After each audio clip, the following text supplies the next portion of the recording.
So wala pong display ang ating mga unit pero meron pong power. So ganito tulad po ng ganitong unit natin. So ayan.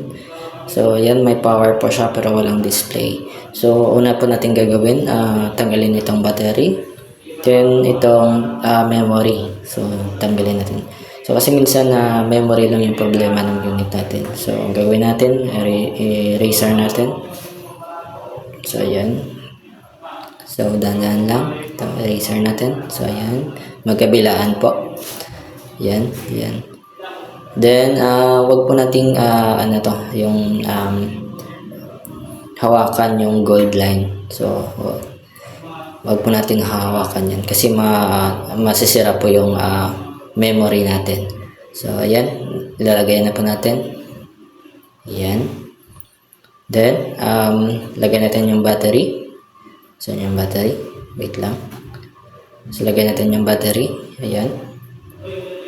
Ayan. Ayan. Then, open natin. So, ayan. Wait lang natin. So, ayan. Yun. Meron ng display ang ating unit. So, ating unit po ay Lenovo T430. Lenovo ThinkPad. So, ayan. Ayan. Restart lang po natin. Ayan. Then, antayin na po natin. So, ganyan lang po kasi yung... So, ayan. So, ayan. So, check lang po natin. Ayan. Meron na pong display ang ating unit.